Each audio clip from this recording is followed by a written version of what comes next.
Hoje vamos explorar uma conexão que de cara parece bem improvável, mas que na verdade revela muito sobre dor, justiça e redenção. Vamos começar a desvendar isso? Então, a grande questão que vai guiar nossa conversa é essa.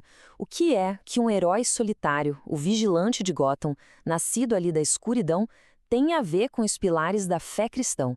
Parece que nada, mas olha, a resposta é muito mais profunda do que se imagina.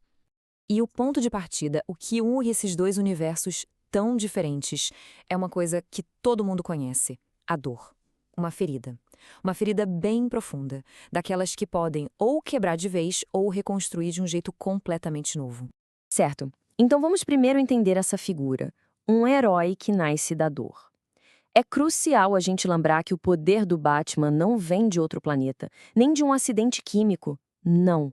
O poder dele vem do chão, vem de uma tragédia muito humana. Então, diferente da maioria dos heróis que a gente conhece, o Bruce Wayne não tem superpoder nenhum, né? O que move ele, o que dá o gás, é o trauma, a memória terrível do assassinato dos pais dele. E o mais importante de entender é que isso não é só um detalhe na biografia do personagem. Não, essa dor é o centro de tudo. É ela que molda quem ele é, que define a missão dele de buscar justiça sem parar. E é exatamente aqui que a gente encontra o nosso primeiro grande ponto de contato. Como essas duas histórias encaram o sofrimento.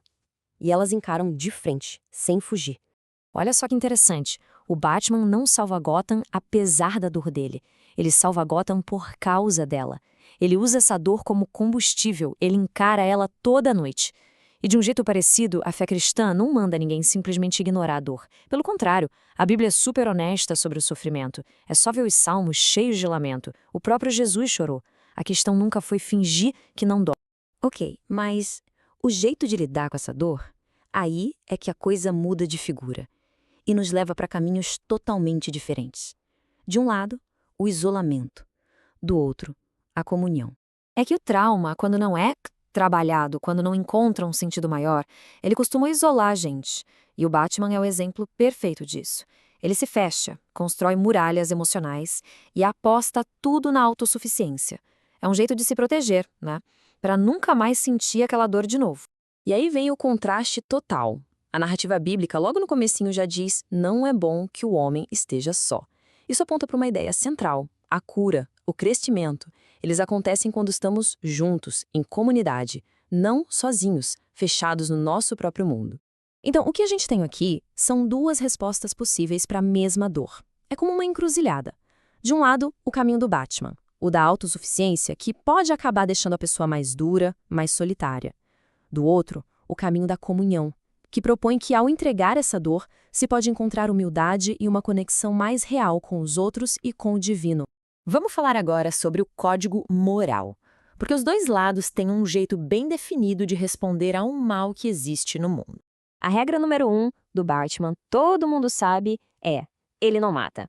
E por quê? Simples, porque ele sabe que no momento em que ele cruzar essa linha, já era.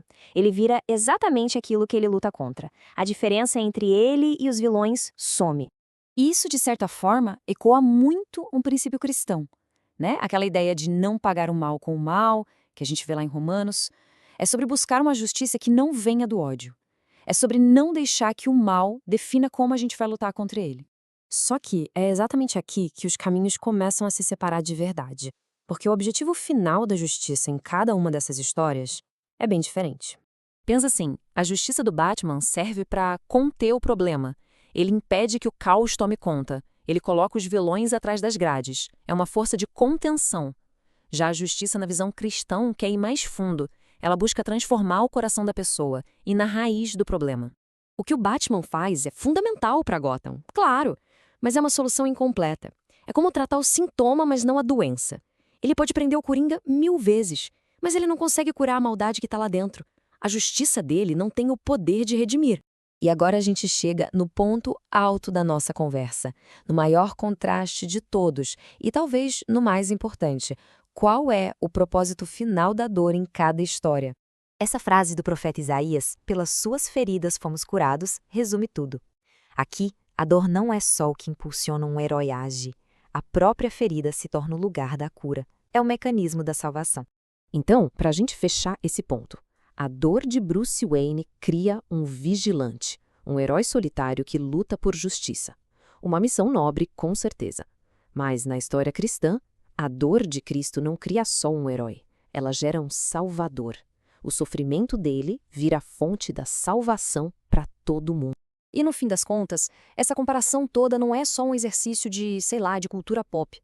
A história do Batman acaba funcionando como um espelho. Ela nos obriga a olhar para dentro.